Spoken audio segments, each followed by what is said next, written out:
shall rise against nation, and kingdom against kingdom. There shall be famines and pestilences and earthquakes, and this gospel of the kingdom shall be preached in all the world, and then shall the end come.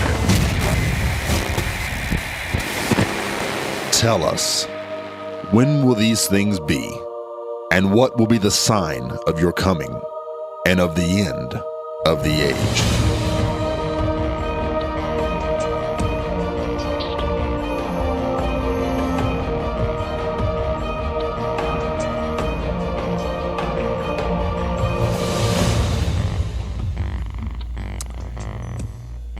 Well, good afternoon, everybody. I'm Dave Robbins with Endtime Ministries, and I want to thank you for joining me today on Tuesday's edition of End of the Age. And I've got a pretty interesting program today because I actually missed something pretty major that happened this year towards the ongoing fulfillment of a certain prophecy, and it looks like we actually may have missed it, and so I want to share that with you today. Now, if you look at Revelation chapter 13, it gives a picture of the end-time one-world government. It's a very recognizable prophecy. I talked about it a lot last week, and we've talked about it a lot throughout the campaign of Donald Trump, the process of globalization and different things.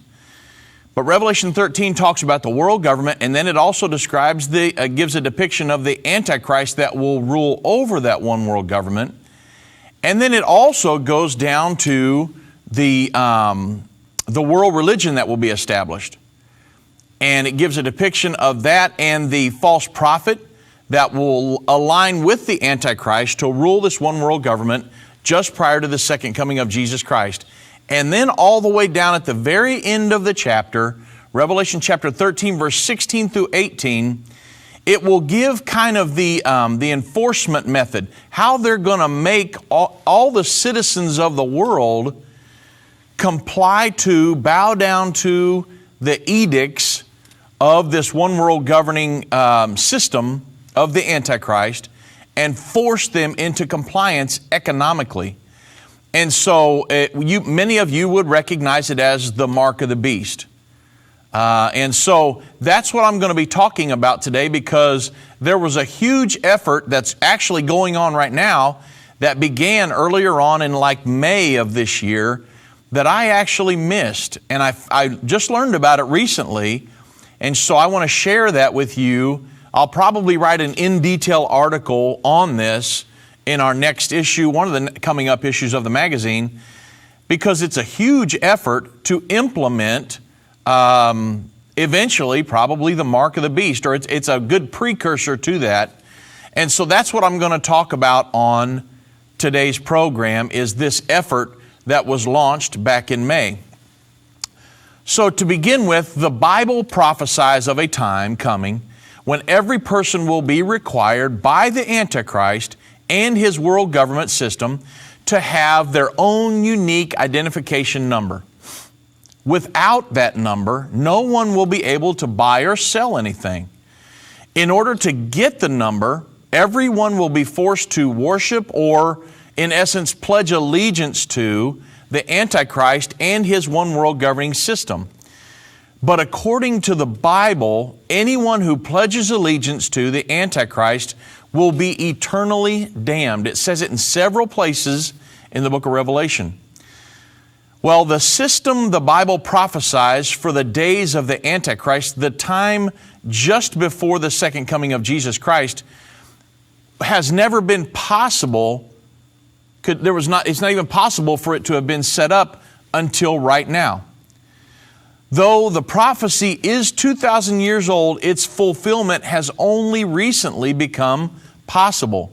With the invention of the computer, the birth of the internet, and the use of credit cards, it's made it possible for a system to be set up whereby every person on earth can be tracked and controlled economically. Have you ever considered how an ATM machine or a gas pump can reject your credit card and post the message that the authorization for you to use your credit card has failed? Well, you say, well, how can these machines know when you've made too many purchases or you've run out of funds in your account? Well, that's because there's a database that keeps track of your funds and controls whether or not you use your credit card number to make purchases. You're creating a digital footprint, and there's a database somewhere that's keeping track of all that. Well, this prophecy that John wrote in Revelation chapter 13 from 2,000 years ago that said a number would be required to participate in the economy, it really was incomprehensible until this generation that we are living in right now. The system whereby people could be given a number required for them to buy or sell is in place. Just think, up until this time, if you had a physical currency, you could buy or sell. And so, but now, over the past generation, everybody's been given a number. You're giving credit cards, debit cards, and all these different things required for you to buy and sell. So it's actually in place. Cash is kind of going by the wayside. I very seldom ever purchase things with cash anymore. And I know a lot of you are the same way. You use a debit card or a credit card. Well, the system the Bible prophesies for the days of the Antichrist, the time just before the second coming of Jesus Christ, it couldn't be set up until right now. Though the prophecy is 2,000 years old, its fulfillment has only recently become possible. With the invention of the computer, the birth of the internet, and the use of credit cards, they've made it possible for a system to be set up whereby every person on earth can be tracked and controlled economically. Have you ever considered how, let's say, an ATM machine or a gas pump can reject your credit card or debit card and post the message that the authorization for you to use your card has failed? Well, how can these machines know when you've made too many purchases or that you've run out of funds in that account? Well, that's because there is a database somewhere that keeps track of your digital footprint and your funds, and it controls whether or not you can use that credit card or debit number to make purchases. You've created a digital footprint along the way, and it says, they've made too many purchases on this one, or they're out of money in that account. No more purchases can be made. There's a database somewhere keeping track of all that. Well, this prophecy from 2,000 years ago that said a number would be required to participate in the economy, it was really incomprehensible until this generation that we're living in right now. The system whereby people could be given a number required for them to buy or sell is in place. The world government and the religious system that soon will be in place, it was prophesied in Revelation chapter 13, will soon be in place, and it will have the ability to deny your access to participate in the economy based on whether or not you pledge your allegiance. So you're going to need this number, this global ID number or a universal ID, to participate in society in the very near future. And we're seeing it happen right now, really. Like I say, there are countries who are going completely cashless. Sweden and other countries are at the forefront of going completely cashless. Why do they want to do that? Because they can't track that. They can't control people. They want to be able to economically sanction you if you don't conform to the edicts of the system, so they don't like cash because they can't track it.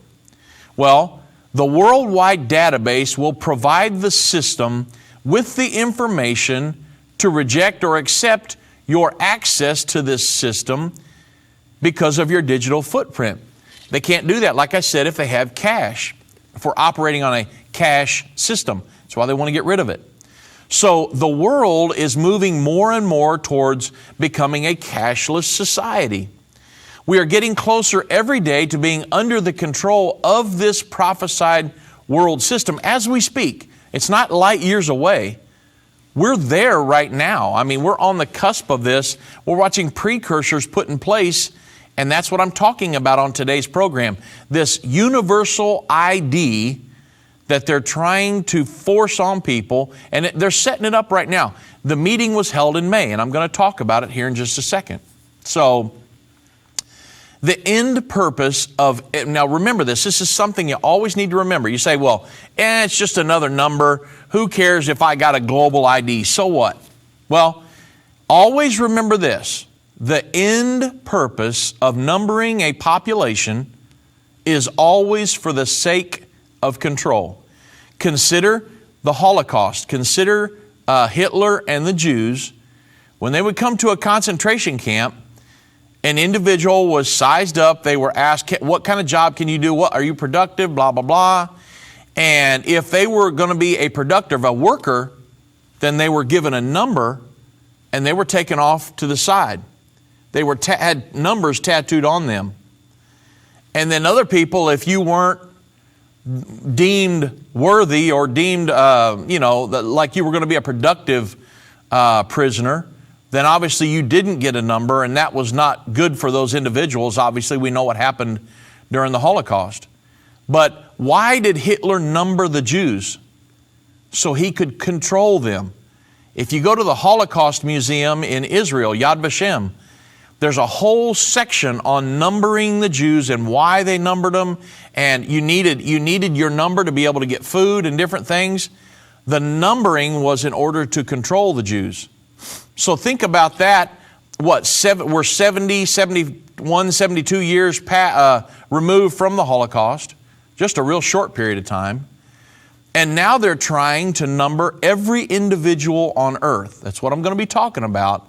There was a big effort made in May of this year to do this. And the reason being, always remember this, the reason people want to number you and me is because they want to control us. If they can get me relying upon my number to function in society, then they can take away my ability to function in society by invalidating my number. It's really simple. They don't have to worry about cash. If I've got a pocket full of cash, I can make purchases, I can get food, I can do a lot of things, and this governmental institution doesn't have any idea about it. They can't track that. They don't know what I'm doing out here on my own. But when I get you reliant upon just your own unique identification number to function in society, then all they have to do is invalidate that number if you don't do what they want you to, and then you can't buy or sell or even do anything, have access to health care, anything. You say, well, Dave, has it really gone that far?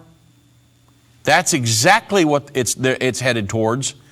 And we're just on the very cusp of that. So you say, well, how are we getting there? What really happened? Well, do you remember the Sustainable Development Goals?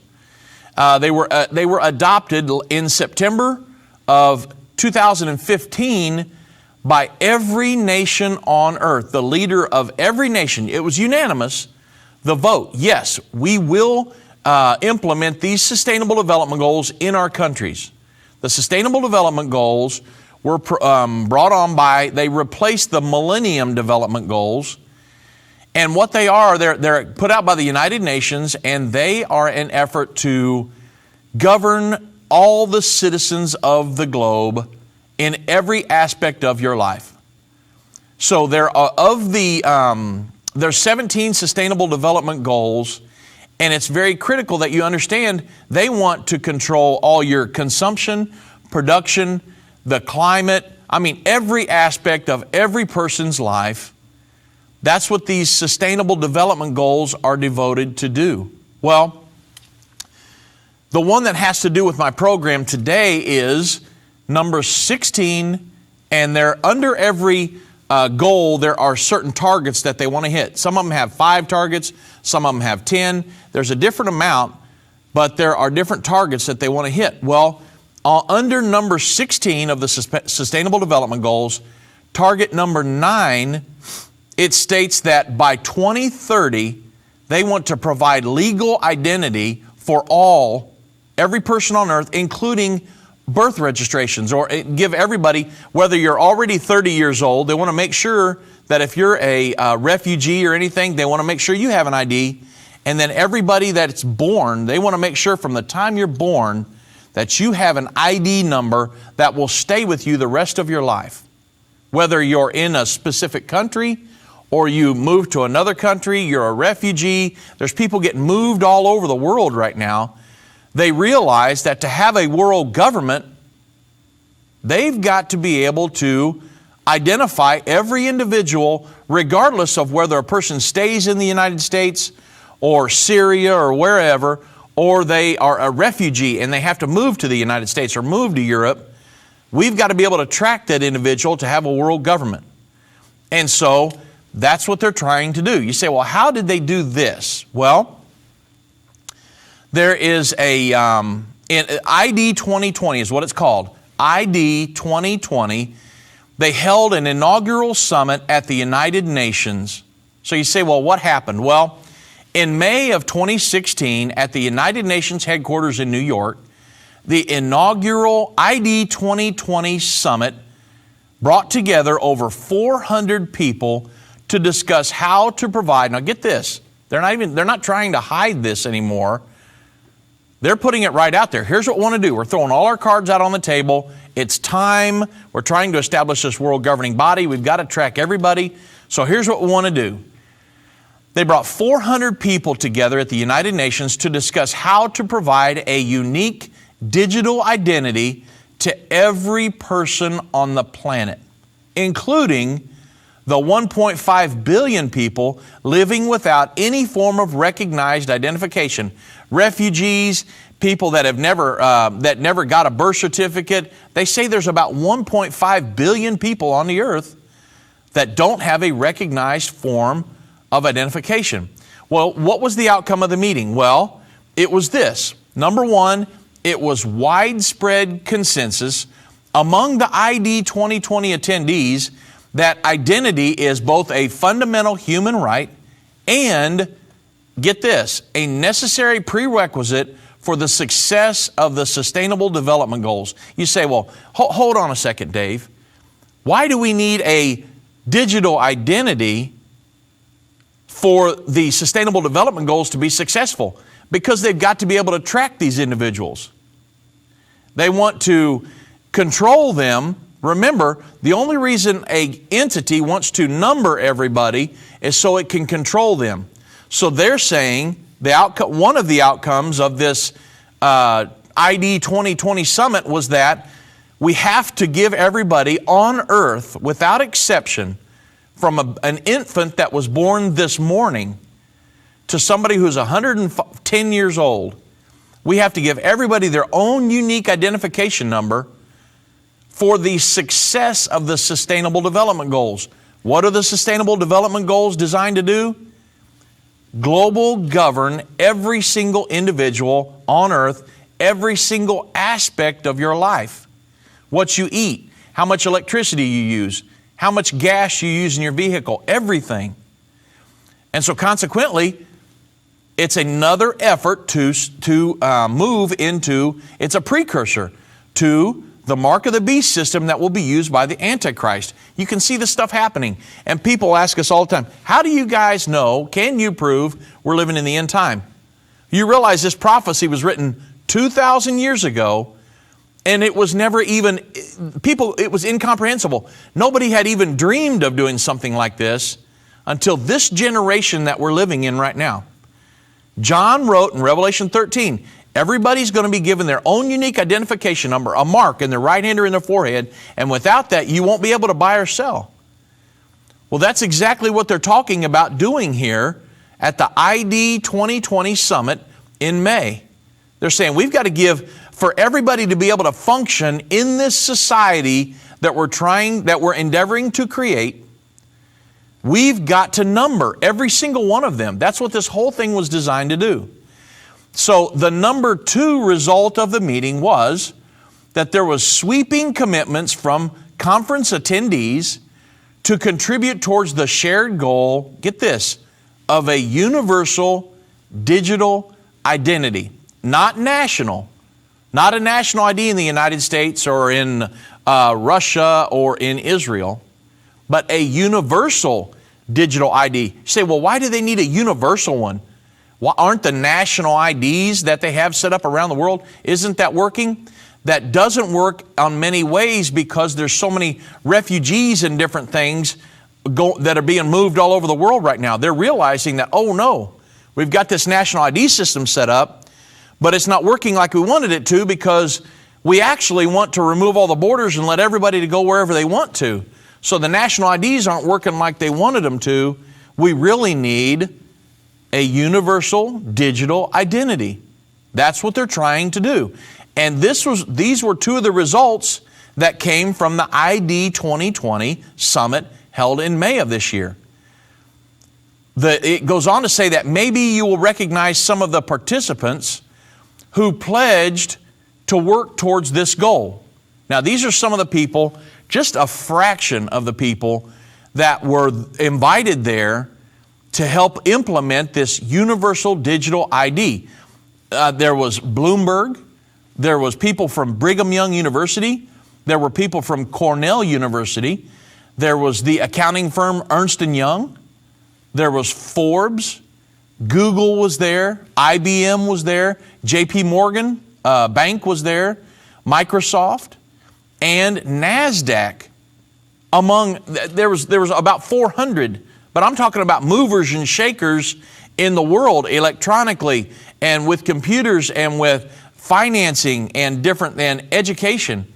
The world leaders were brought in to figure out a way, how could we give everybody their own unique identification number, especially the 1.5 billion on earth that don't have a recognizable ID as we speak. And also on the computer side, how could we track this? How could we make it secure to hackers and different things, but yet give it access to people who need access? Why?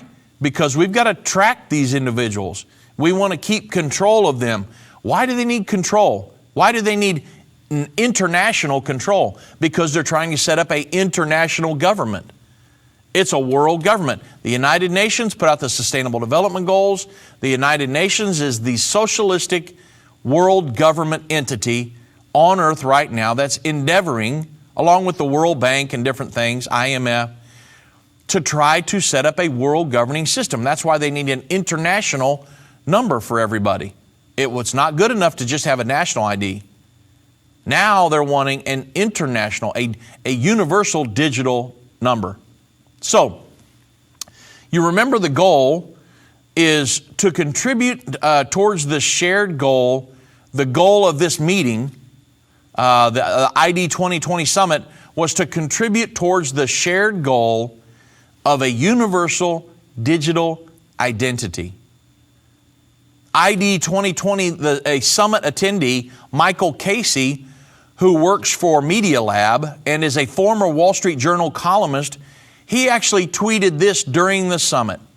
He said, "The challenge is safe, fair, and a self-sovereign ID for all 7 billion of us, 7 billion people living in the earth." That's what he was saying. He was attending the meeting, and he tweeted at the meeting, "We want a sovereign ID for all of us, 7 billion people." And then as a result, ID 2020 is here at the UN to establish that. So I missed this early on. I mean, we've got a research team here that tracks and researches and looks for this stuff. And this huge event happened, the ID 2020. You can look it up on the internet. And it's ID, international, whatever the D stands for, I'm not sure. But it's identification, ID. And so ID 2020. And it happened they had ID 2020 Summit in May 2016, earlier this year. We missed it. And it's a huge effort towards establishing a global governing system with a number for every individual. So you say, well, how is this going to be put in place? And I know I'm coming up to a break here, so I don't really want to dive off into my next point yet. But let me just make sure I sum up before, because I know there's a lot of people that your radio program or your radio station only covers the first 30 minutes. And then I want you to follow the rest of the program with me. So if the radio program just covers us for the first 30 minutes, Go to endtime.com. The entire program will be archived. It's being watched live on our Endtime Facebook page, and it's being watched live at endtime.com. But if you can't get there, if you're working right now and you can't watch it till this evening, it'll be archived for a few days on our endtime.com webpage. And so go there and watch it, because what I'm going to do is give you a few examples in the last 30 minutes of the program that shows you how they're already trying. They've got a plan set up. Now this summit happened in May, so they're already into this. 6-7 months into it, where they're trying to implement some of this stuff. And there's some spin-offs of that with the World Bank and what they're trying to do. They're already trying to implement some of this stuff and come up with plans. How can we make this work? How can we keep hackers from getting into it? How can we make it very secure, but allow people who need to get access, different world governing figures and different things, to get in and have access to every individual? They want to be able to find out how much you got in your bank account. That's what the World Bank is doing. They're wanting these people I'm talking about abject poor people on earth. They want to give them an ID, because they want them to get into the banking system of the world and to make sure they have access. It's not just they want to give them access to banking, but they want to make sure that they're in the system. That's the goal. A global ID. That's the goal of this whole thing. And so that's what we're talking about today. Remember, there was a prophecy given 2,000 years ago by John in the book of Revelation that every individual would be given a number, a mark in their right hand or their forehead, and without that they wouldn't be able to buy or sell. Now here we are in 2016, and the world government is established, the world religion. There's huge efforts being made right now, especially coming up this year, 2017, to gather all the churches, the religions of the world together under a world religious system and the international ID system. From Here to Armageddon, a new exciting 8-lesson series to share with your friends and family. Order yours right away. Answering many questions like, how far are we from the Battle of Armageddon? What will happen between now and then? Where are we on the timeline? Your questions answered in this exciting 8-lesson series, From Here to Armageddon. Go to endtime.com or call 1-800-ENDTIME. That's 1-800-ENDTIME, 1-800-363-8463. Order yours right away. Most people have dreamed of someday walking on the ground where Jesus walked over 2,000 years ago. You don't want to wait any longer. Make this the year for your life-changing experience. Judy and I would like to invite you to join us for our 2017 Spring End Time Prophecy Tour. This is a 14-day trip to Israel and Rome. Please join us to experience the greatest place on earth, the Promised Land, with an added bonus, Rome, Italy. Start making your plans right now and join us April 30th through May 13th of 2017. We're going to have a wonderful time. Call now to reserve your place today at 1-800-ENDTIME. That's 1-800-363-8463, or go to endtime.com. If your station only carries the first 30 minutes of End of the Age, go to endtime.com and click the watch button to continue today's broadcast. You can also finish up later by clicking the archives button.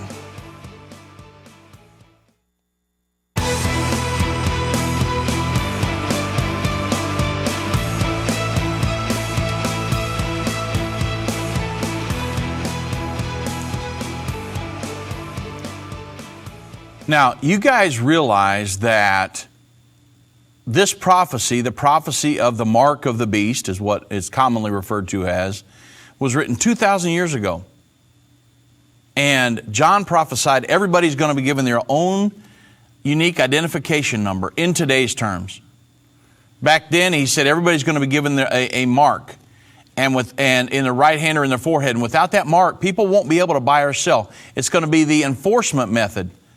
They're going to just like we would economically sanction Iran right now, the international community, because they didn't want them to create a nuclear bomb or have a nuclear program. They economically sanction them. They try to cripple them economically.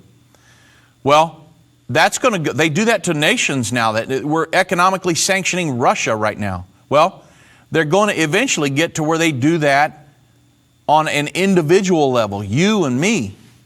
That's what they want.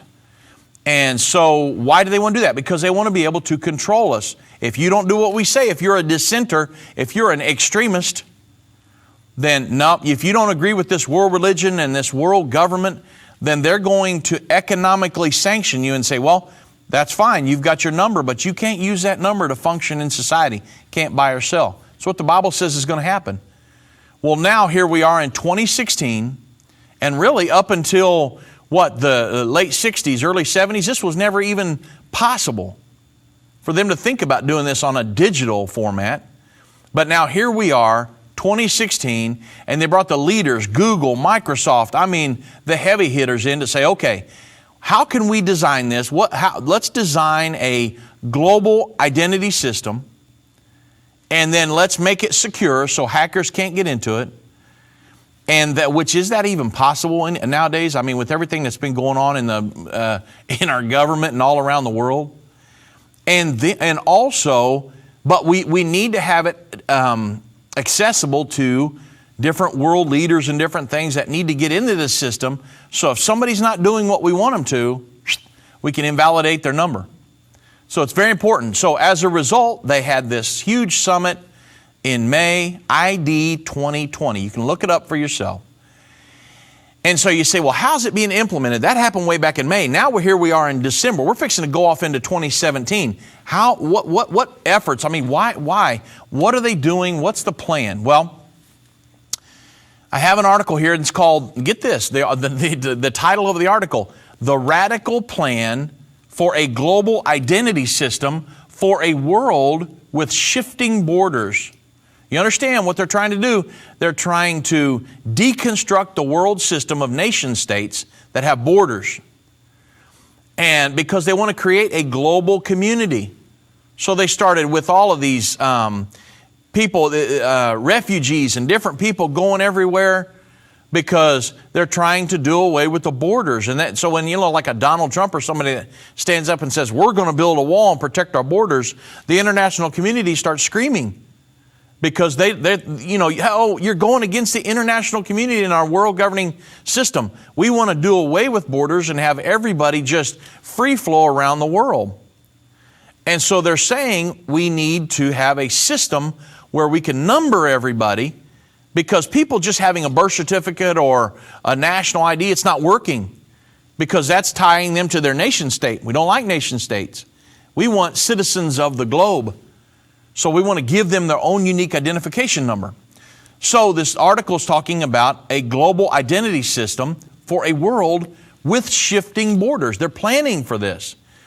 So it states some 1.5 billion people lack legal identity. The blockchain technology that underpins, a lot of you have heard of Bitcoin. Well, this technology underpins Bitcoin, and they're saying that this could be the answer. So here's what they're saying. When refugees and migrants leave their homes behind, which is happening all over the world right now, look at the killings and different things. That person run a truck up onto the sidewalk at a Christmas deal last night over in Europe and killed 12 people and wounded 40-some people. I believe those were refugees. And so when refugees and migrants leave their homes behind, they may give up their possessions, livelihoods, and often something else, their legal identity. They had a national ID in that country, but now they've left it. They're refugees. Boop, they just up and took off. Or they were moved on purpose. So they cross borders without proper documentation, or their passports are lost or stolen along the way. Well, German police said that recently that 80% of Syrian refugees in that country didn't have the right paperwork. They couldn't even track who they were. The international community does not like not being able to track. So the lack of official IDs has compounded the effects of these refugees. Refugees can be shut out from social services. Now remember what I said, that they want to have this number because they want you to be able to function in society. But yet if they cut this number off, no more social services. So refugees can be shut out from social services if they go into, somebody from Syria comes into the United States, or denied access to financial funds sitting in their home nations without an ID. And host governments have to issue, in other words, where the refugee comes and lands in a new country, that host government has to issue new documents, which is very expensive, it takes time, and it's obviously open to fraud. This person can say, well, my name was so-and-so in this country, but hey, I'm so-and-so. I don't have a criminal record. So it's open to huge fraud. And for refugees stuck in ad hoc accommodation, no identity means in effect that they are not, they're basically homeless. But in a sense, they're actually more than homeless, they're anonymous. They don't have an ID. I mean, they're just out here floating. And so the international community does not like that. And so, and they're saying that this isn't the only refugee problem. An estimated 1.5 billion people worldwide lack a legal identity, an issue obviously the United Nations is pushing to address in its global development agenda. Remember, the Sustainable Development Goals number 16.9, the number 9 target, was global ID for every individual on earth from the time they're born till the time they die. That's the goal. And they want to implement this by 2030. It's called the 2030 Agenda, transforming the world. So as part of the new Sustainable Development Goals agreed to by every nation on earth last year, one aim is to provide legal identity, obviously to all. Like I said, including from the time they're born till the time they die by 2030. So how might that happen? Well, the United Nations already runs, get this, the United Nations already runs existing ID registers, like a biometric system for refugees in Senegal and an iris scanning system for Syrian refugees in Jordan.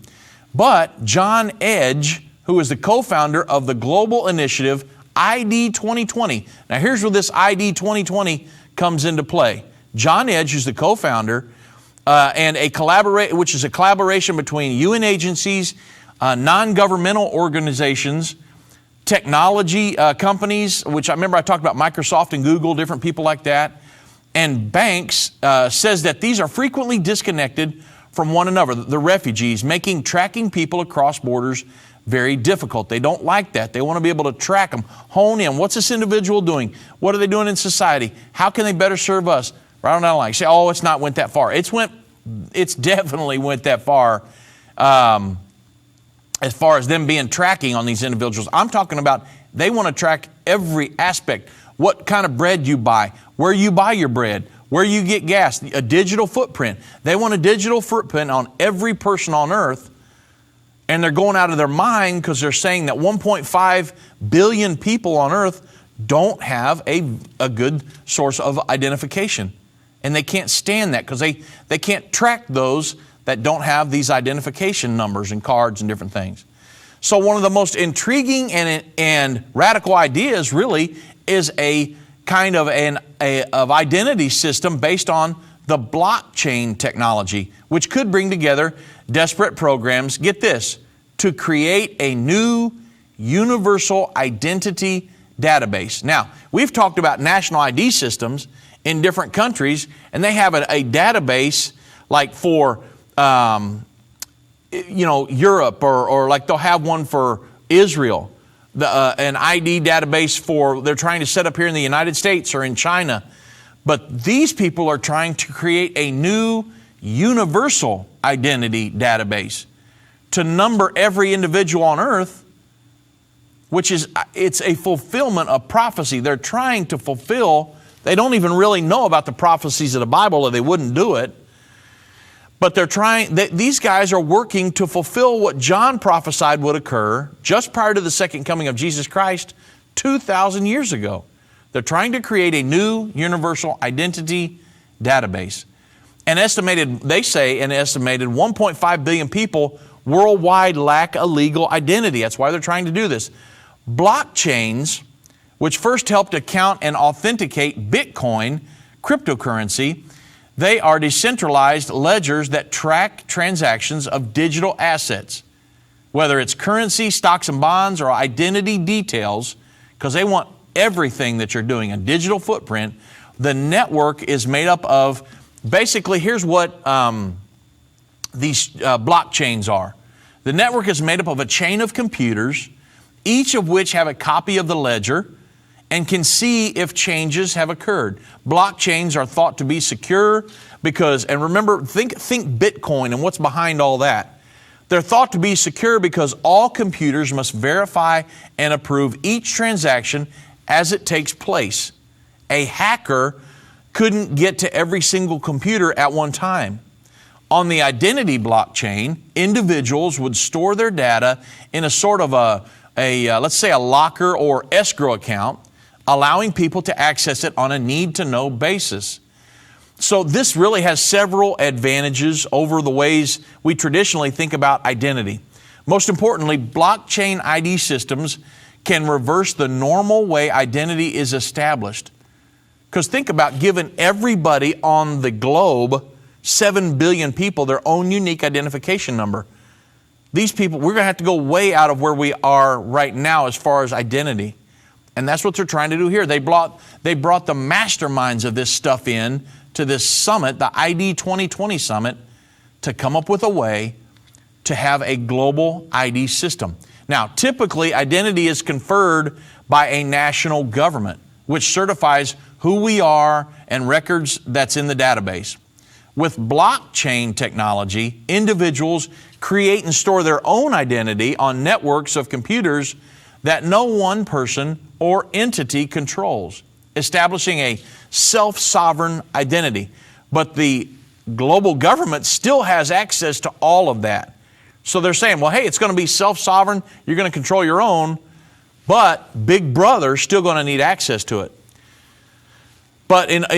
So in other words, refugees would no longer be dependent on home governments for their identity rights. People could reclaim their ID in whatever country they are in without having to contact, let's say, the Assad regime in Syria, which is a lot of where these refugees are coming from. It could even allow for pseudonym IDs to protect activists living in repressive regimes or other vulnerable people. So you can see how intricately detailed they're trying to make this. They're setting up a global ID system around the world and how to implement it. They want to use blockchain system of computers, just like they have the what's behind Bitcoin, to get it to set up so they can have a global ID system to track every individual on the planet. If ever people need to hear the unvarnished truth, it is now. There are some subjects that are not politically correct to talk about, but they're urgent. That's why I'm grateful for Endtime magazine. If you're not a subscriber, you're missing information that will really impact your life. Endtime has a bi-monthly magazine that explains how current events are fulfilling Bible prophecy. You can get a 2-year subscription for only $29. You can also get a bulk subscription and pass them out to your church. We have gotten reports that Endtime magazine has caused spiritual awakenings in churches when they see the prophecies being fulfilled right now. You can start your own ministry and leave them in doctors' offices, libraries, laundromats. You never know if you might be responsible for saving someone who is searching for the unvarnished truth. That's what the magazine did in my life. Call 1-800-363-8463. That's 1-800-ENDTIME and get your subscription today.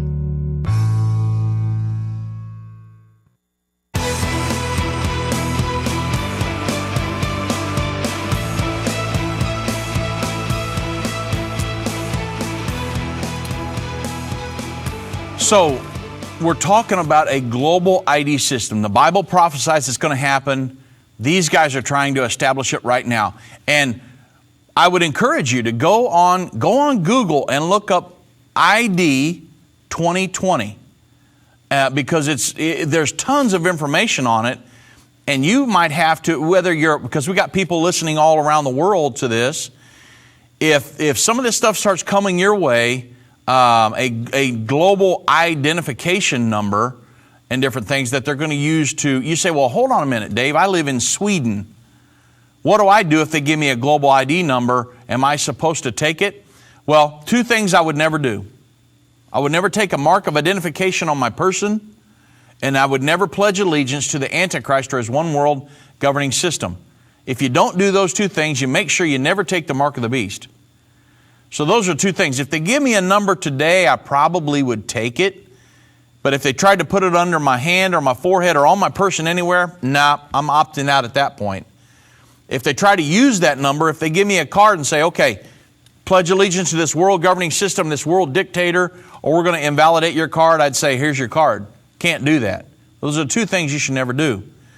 So you got to think about that and weigh the decision overseas somewhere, because we don't even know if it'll be implemented here in the United States or not. We'll talk about that another time. But in moving on, talking about this global ID, Patrick Spence, a blockchain consultant with the accounting and consulting firm PwC in London, describes the conceptual leap as reversing the internet. He says, today, the technology companies require users to sign their opaque terms and conditions and give up their data. If you have a digital identity, in theory, you could ask Apple to sign your terms and conditions, because as an individual, according to this theory, we would be in charge of our own identity, although the world government would still have access to it at any time they wanted. A decentralized identity system could also have enormous economic value, according to this article, which says Spins. It explains why 120 companies attended the ID 2020 summit earlier this year at the United Nations in New York. A decentralized identity system could also have enormous economic value. ID 2020's aim is now to facilitate technology development while leaving it open enough so countries can choose the parameters of local systems. So as long as the countries can choose, they give them like different options, as long as they buy into this global ID thought process. Dakota Grinner, ID 2020's executive director, believes refugees could be a useful test audience before expanding, get this, new ID infrastructure more widely. So right now they're going to use it, they want to use it for refugees. That's the big excuse. Refugees. But then they're saying that could just be a useful test because we want to expand it in the future more widely. What are they talking about? Globally. It's a global ID system. They don't have a state system to turn to. This is the refugees. And you're not trying to build off an existing system. There's an opportunity to have an impact on refugees. That they keep bringing up refugees to try to get your mind off you. That's what they're trying to do. Hey, this is a test on refugees. Well, then why do they call it a global identity system? So they're saying it'll have a great impact on refugees while also using what you learn to help people globally. So they keep bringing globally back into it. It's not just refugees, globally. It also says that we are moving towards a universal identity system. That's exactly what they want. The exact details of how a new global identity system would work still need to be worked out. But Grinner imagines it would involve, now remember, she's the director of the ID 2020. She imagines it would evolve into a database, here it is, overseen by an international, non-aligned organization like who else? The United Nations. Imagine, let's recommend the United Nations oversee this global database to track everybody. She says it would be flexible enough to encompass every country's existing rules and structures, but accessible to individuals with their own smartphones. Spins imagines that multiple commercials or the custodians would play different roles. And indeed, there are several startups already offering blockchain-based identity services, including ShowCard and Blockstack. Still, there are significant barriers to establishing a universal ID system. That's what they're trying to do, a global ID. A global identity protocol would be needed, like HTTP is to the web or SMTP is to email. Without a large global institution like the United Nations or the International Monetary Fund, both efforts to move towards a one world government, taking charge of this, startups are going to remain startups. At the same time, national governments would have to agree, get this, national governments would have to agree to give up some control over ID making, passing power to the network and to individuals. This is hard to foresee happening. What is clear is that the current system, this is very key, because remember, most nations on earth are already fully functioning under a national ID system. This was, like the first phase. Well, now it says, what is clear is that the current system of national ID-based IDs isn't serving a large number of people. And even when people are identified, their records are often abused by officials. So they're saying the national ID system that we've got set up, that worked for a time, but now we want to implement this global system. And so national IDs aren't working so good in this system. So they're saying that bringing in the private sector to build a blockchain network for identity could solve two problems at once: delivering IDs to more people and changing the current power balance between issuers and individuals. And the next refugee crisis would therefore be easier to manage. So they're saying right there that the refugee crisis, they told us right here that it's just a test phase. They're wanting to implement it globally. That's the plan. And so because if you remember during the election, the biggest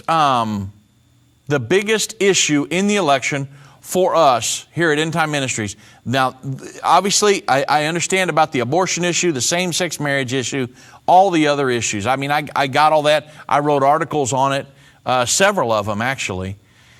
I totally understand about all of those. But on a prophetic global stage, world government, one of the biggest issues was globalization. The move towards a one world governing body, removing the borders, doing away with the nation states, and creating a global community that answers to a one world governing body. Well, now here we are, and a lot of that is because of the Sustainable Development Goals. Agenda 2030, transforming the world by 2030. That's the goal, to get all these Sustainable Development Goals implemented and fully functioning by the year 2030. Which is 14 years from now. And so, actually 13, fixing here in just another week or two. And so it's very important that we understand what they're trying to do. Why is it important for us here at Endtime Ministries? Well, because the prophecies in Revelation chapter 13, I want to make sure I reiterate this, and many of you that follow the program, you understand what I'm saying. Revelation 13 describes in detail the world governing body. The body of the leopard, feet of the bear, mouth of the lion, the 10 horns of the 10-horned kingdom, the 7-headed 10-horned beast. Revelation chapter 13 gives a depiction of the world government that will be established just prior to the second coming of Jesus Christ. It talks about the Antichrist will assume power of that just prior to the second coming of Jesus Christ.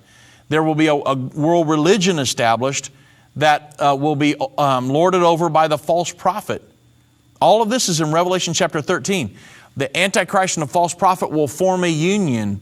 It's the union of politics and religion, just like it was throughout the Holy Roman Empire, all the way from 800 AD on. The most powerful political figure from Europe, the most powerful religious figure from Rome, the Pope. They will team up together and they will control this world governing, world religious system all the way to the second coming of Jesus Christ. What's the enforcement method that they're going to use? How are they going to make you do what they say? The Bible says in Revelation chapter 13, verse 16 through 18, that they will give everybody a mark on their right hand or in their forehead. And without that mark, you're not going to be able to buy or sell. And so they're going to economically sanction you, just like they sanction nations right now. They're going to economically sanction you. If I was to give everybody listening to me a number, your own unique identification number, and then I said, you've got to have this to have access to, I've got articles that say these people are going to have to have these numbers to have access to health care, education, and all kinds of stuff. So if I told you, everybody listening to me, that I'm going to give you your own unique identification number, and you're going to have that, think about this, to function in society, access to health care, access to education for your children, to be able to drive, to fly, to travel at all, to be able to buy groceries, to be able to have a bank account, to buy a home, to rent an apartment, to have a vehicle. Everything in life, you're going to have this unique identification number, and you're going to have that to function in society. And then I say, once I get that fully functioning, everybody's using their number to go buy and sell. And then I say, now, I've got this new system set up. You're not going to pledge allegiance to your country anymore. No more pledging allegiance to the United States. No more pledging allegiance to Israel, to pledging allegiance to whoever, whatever nation you're in, Australia, Sweden, any nation. No more pledging allegiance to them. We have a global community, and you're going to pledge allegiance to me, the Antichrist, and to my governing system. And if you don't do that, I'm going to invalidate your number that you need to completely function in society. I'm going to invalidate your number. You're not going to be able to use that number anymore to even purchase bread at the grocery store. When you present your number, they're going to say, well, your number's invalid. That's what's going to happen here in the very near future. Think about that scenario. Let's bring it from 80 or 90 AD to 2016, 2017. Put it in practical terms that we can understand. That's what the Bible says is going to happen. They're going to use this number to economically sanction you to bow down to their edicts. Well, in May of this last year, we understand that they're creating the world government.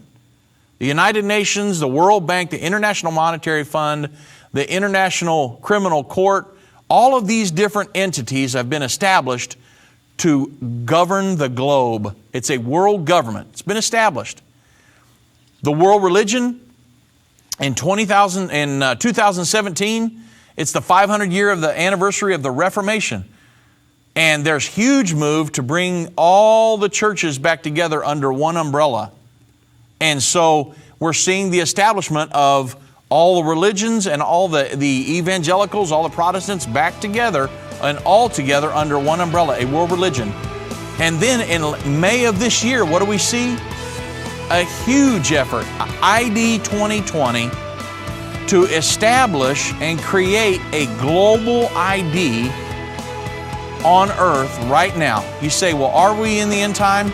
World government, world religion, global ID. Yes, we are in the end time.